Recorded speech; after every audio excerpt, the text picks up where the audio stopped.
Assalamualaikum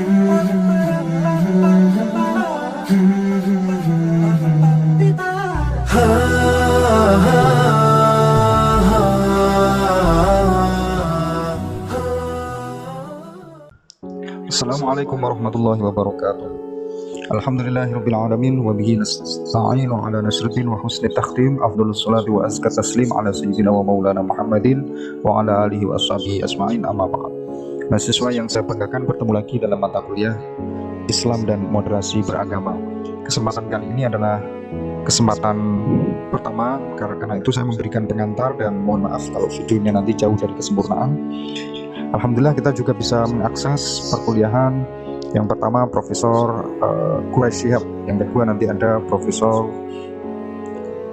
Amin Abdullah, yang ketiga nanti ada Profesor Azumardi Azra, dan yang keempat nanti ada Gus Nadir, yang kelima ada Kang Ulil Afsar, yang keenam ada Tuan Guru Bajang, dan yang terakhir ada Syekh Ibrahim Putu. Oke, biasanya kita akan memulainya dengan pengertian Islam dan moderasi beragama. Saya akan menyampaikan pengertian moderasi. Moderasi adalah sebuah upaya dari kata moderat. Moderat itu menurut Kamus Besar Bahasa Indonesia itu adalah sikap selalu menghindarkan perilaku atau pengungkapan yang ekstrim. Jadi ada dua yang dihindari, yaitu baik perilaku maupun ujaran, di mana perilaku itu ekstrim dan juga ujaran itu ekstrim. Itu maksudnya adalah sikap moderat, di mana ia menghindari perilaku dan ujaran ekstrim itu.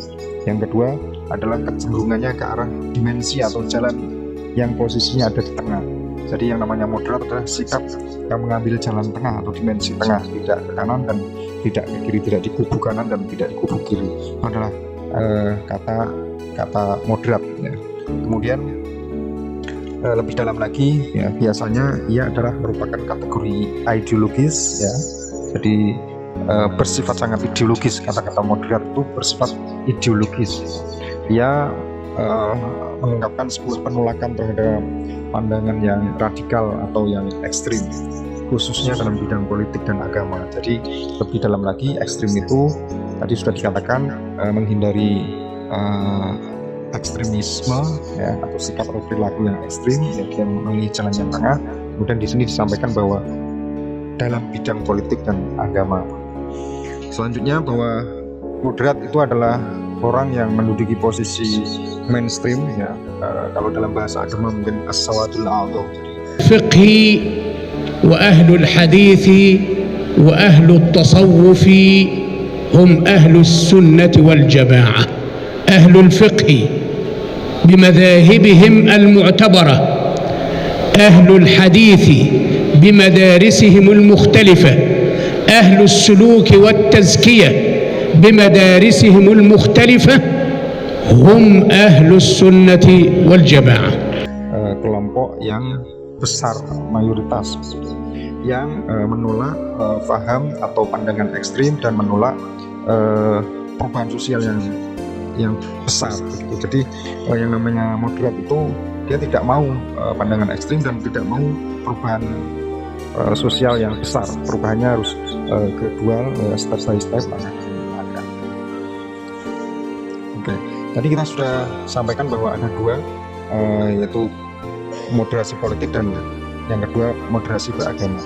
Oke, moderasi politik itu adalah para pemilih yang mendeskripsikan diri mereka sebagai sentris atau pusat, yang seringkali berarti bahwa mereka moderat dalam pandangan politik mereka. Jadi orang yang berada di pusat ya tentunya yang menang dalam politik ya. Seringkali bersifat mendeskripsikan diri sebagai moderat gitu, dalam pandangan politik mereka. Tidak menganjurkan politik sayap kiri yang ekstrim dan juga tidak menganjurkan politik sayap kanan yang ekstrim pula. Kemudian yang kedua dalam bidang agama, apa itu yang dimaksud moderasi beragama? Nah, yang dimaksud moderasi beragama adalah menentang liberalisme atau konservatisme. Jadi menentang pandangan ekstrim dari ekstremisme Islam dan fundamentalisme Islam. Jadi kita sudah sampaikan tadi bahwa ada yang ditolak dalam hal moderasi beragama, yaitu liberalisme, paham yang liberal, tapi di kubu yang lain juga ditolak, yaitu pandangan konservatif. Jadi sengaja berada di tengah antara liberal dan konservatif. Dia tidak mau liberal dan juga tidak mau konservatif atau fundamental. Di dalam Islam itu ada term yang berarti moderat, yang berarti moderatisme. Yang pertama adalah dalam surah Al-Baqarah ayat 143, A'udzubillahi minasyaitonirrajim, bunyinya wa kadzalika ja'alnakum ummatan wasatan litakunu syuhada'a 'alan nas. Dan begitu juga kami menjadikan kalian, yaitu umat Nabi Muhammad, sebagai umat yang tengah, litakunu syuhada'a, supaya engkau sekalian berfungsi sebagai saksi di antara umat-umat yang lain. Yang kedua adalah surah Al-Fatir ayat 32 yang kira-kira bunyinya A'udzubillahi minasyaitonirrajim, Bismillahirrahmanirrahim.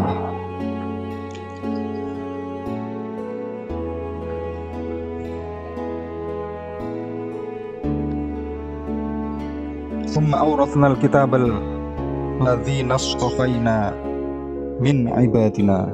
Kemudian kami wariskan kitab ini kepada orang-orang yang kami pilih dari hamba kami. Faminhum dzalimun linafsi, maka di antara mereka ada yang zalim terhadap dirinya. Wa minhum muqtasid. Nah, ini kata-kata muqtasid itu adalah term moderatisme, yaitu di antara mereka ada yang tengah-tengah. Wa minhum sabiqum bil khairat, dan di antara mereka juga ada orang yang saling berlomba-lomba dalam kebaikan biiznillah, dengan izin Allah. Dzalika huwal fadlul kabir. Mereka itu adalah keutamaan yang sangat besar. Ini kita bisa diskusikan ayat-ayat.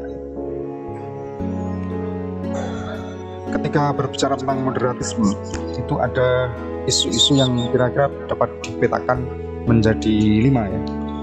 Nanti kita akan mengikuti kuliah Gus Nadir. Karena itu saya usulkan ada 5 hal penting yang sekarang menjadi topik Islam moderat di Indonesia itu seperti apa. Kita harus bicara konkret 5 topik. Yang pertama adalah relasi Islam dan negara. Ini di mana moderatisme Islam itu berada. Tadi Prof. MD sudah memberikan kisi-kisi kepada kita masalah posisi Islam dan negara. Yang kita anggap masalah Islam dan negara itu sudah selesai, ya, dengan diterimanya asas tunggal, NKRI harga mati gitu. Ternyata belakangan ini digugat kembali posisi Islam dan negara. Yang kedua, relasi Islam dan non-Muslim.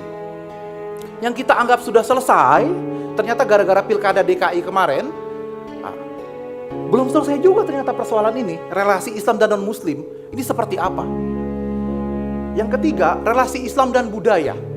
Kita pikir sudah selesai topik ini. Ternyata begitu dimunculkan oleh PBNU mengenai Islam Nusantara, banyak yang keberatan dan kebakaran jenggot. Itu artinya masalah Islam dan budaya juga belum selesai meletakkan moderatismenya kita. Yang keempat, Islam dan ketimpangan sosial. Tadi Prof. Mahfud bicara ketidakadilan sosial. Pak Kiai Hasyim Muzadi mengatakan misalnya, ya memang kita mayoritas Nadir 80%, tapi resources ekonomi dikuasai justru oleh yang 20%. Ini ketimpangan sosial, ketidakadilan. Karena itu melihat misalnya yang 7 juta, kalau betul 7 juta ke Monas itu pun nggak bisa hanya semata-mata bahwa mereka nggak suka Ahok. Akhirnya kan begitu, seperti kata Prof. Mahfud. Berarti bagaimana meletakkan Islam dan ketimpangan sosial ini dari sudut moderatisme. Terakhir, relasi Islam dan pemikiran. Itu tadi saya bilang, jangan sebentar kemudian dibilang liberal, kemudian apa. Batasannya bagaimana sih? Yang pertama adalah isu relasi Islam dan negara. Di dalam Islam yang moderat itu ada sikap khusus dalam bidang isu relasi Islam dan negara. Sikapnya adalah menerima keberadaan negara nasional demokratis konstitusional. Negara bangsa modern adalah negara demokratis konstitusional. Selainnya tidak negara modern. Moderasi itu sebetulnya sangat terlihat dalam umat Islam. Misalnya moderasi itu umat Islam Indonesia, para pemimpinnya, ulama, kiai, ustadz, ya, itu bisa menerima Indonesia tidak berdasarkan Islam dan Indonesia tidak menjadi negara Islam, dan bersedia menerima Indonesia berdasarkan Pancasila. itu tidak mungkin terwujud kalau nggak ada moderasi dari umat Islam. Nggak mungkin, juga terlihat di dalam berbagai lapangan kehidupan, di mana para pemimpin ataupun kalangan non-muslim itu bisa menjadi pejabat publik, bisa jadi menteri, bisa jadi apa saja, gubernur, bupati, dan wali kota. Gitu. Tidak ada halangan. Tidak ada di dalam konstitusi kita misalnya presiden dan wakil presiden itu harus muslim, kan nggak. Yang pertama. Yang kedua adalah menolak negara agama. Tidak ada negara agama teokratis dalam Islam, tidak ada. Praktek piagam Madinah dulu itu adalah bukan negara agama. Hatiyatul Islam yang disumbangkan NU pertama adalah, ini bagi saya penting, yaitu menerima keberadaan negara nasional. Nah, dengarkan dulu sebentar. Kemudian yang kedua adalah relasi Islam dan non-Muslim. Ini misalnya adalah mengucapkan selamat kepada golongan agama lain atau salam dan lain sebagainya. Mengucapkan salam kepada non-Muslim oleh orang Muslim adalah kebajikan utama. Yang lebih ekstrim lagi adalah bom bunuh diri. Jadi sikap moderat Islam itu menolak bom bunuh diri. Yang ketiga ada relasi Islam dan budaya. Islam dan budaya itu ada hubungannya. Biasanya Islam dipandang sebagai sesuatu yang normatif, yang bersifat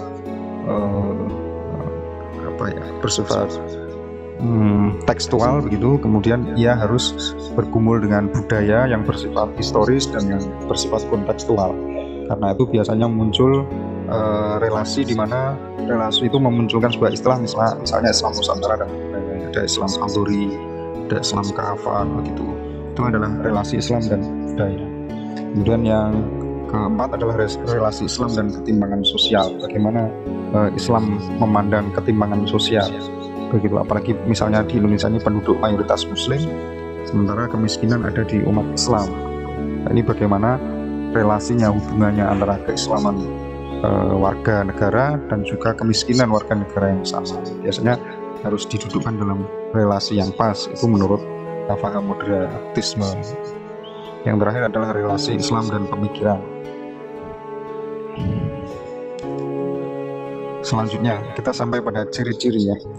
Jadi ada ciri-ciri di mana kita ini bisa dianggap sebagai moderat dalam hal beragama. Yang pertama adalah sikap terbuka, atau dalam istilah yang disitir oleh Gus Ulil itu qobliyah. Oke, kekuasaan itu punya peran juga untuk mendorong atau mendukung suatu ideologi atau paham keagamaan itu menjadi dominan di sebuah tempat. Tapi saya tidak melihat penjelasan ini memadai. Menurut saya, akidah Asy'ariyah atau Islam Ahlussunnah wal Jamaah seperti ini, kenapa dia bisa tersebar di seluruh dunia Islam?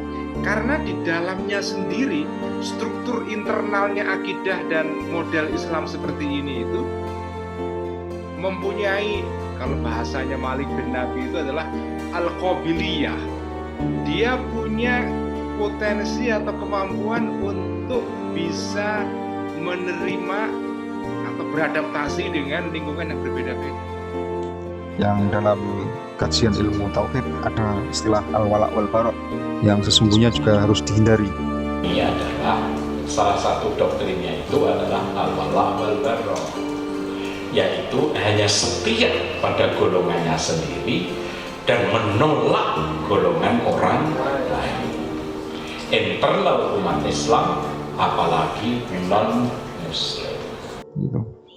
Kemudian berpikir rasional dan proporsional, maksudnya apa? Coba kita dengarkan sebentar. Proporsional itu dalam arti tidak berlebih-lebihan antara satu kubu dengan kubu yang lain, itu tetap dalam semangat persaudaraan sebagai anak bangsa.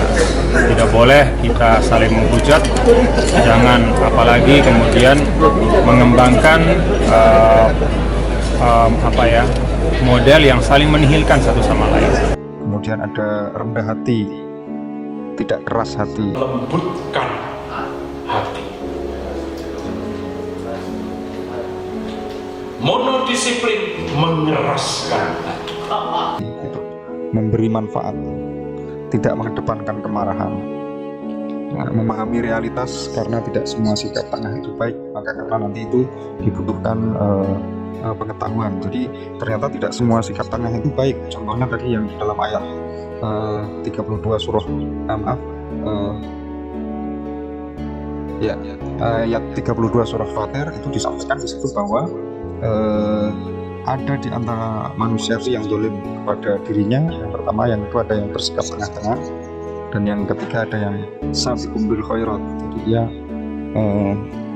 saling berlomba-lomba dalam kebaikan dengan izin Allah. Nah, tentunya mana yang lebih baik ya? Tentunya yang kategori yang ketiga, yang sabiqum bil khairat.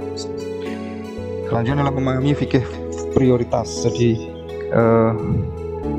dalam banyak kesempatan, kasus dan fakta-fakta dan problem-problem yang hinggap di masyarakat itu ternyata banyak sekali, dan semuanya harus menuntut kita untuk memberikan jawaban dan kontribusi baik pemikiran maupun aksi.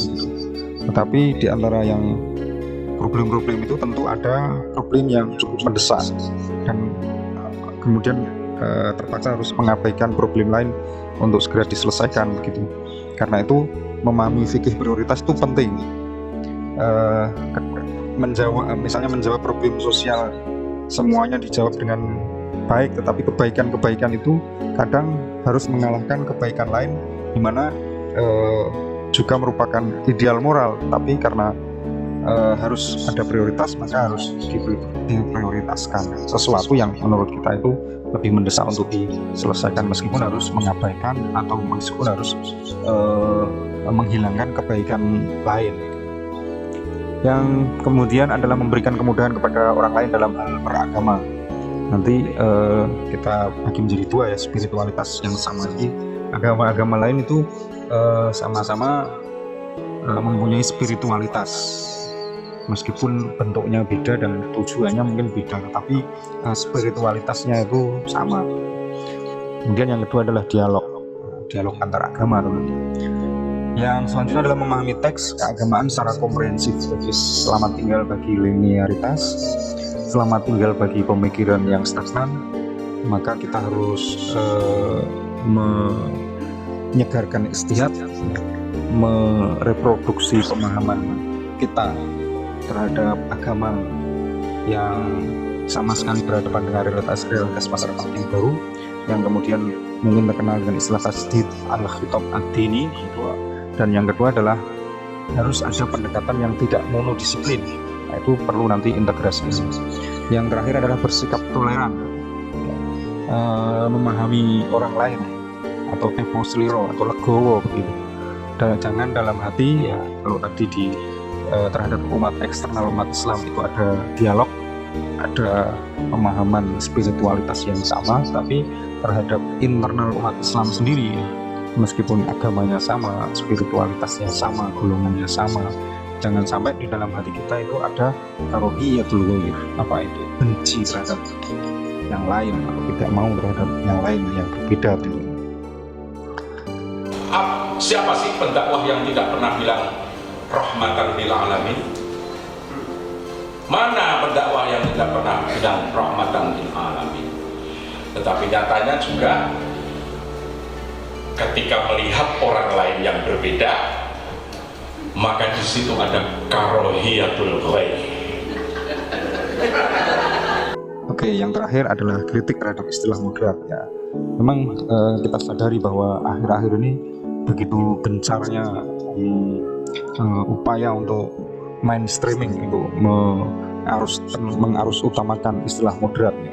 Tiba-tiba para rektor, para mantan wakil rektor, menteri-menteri, kemudian tokoh-tokoh masyarakat berbicara secara tiba-tiba tentang moderatisme Islam. Ini ada apa sesungguhnya begitu.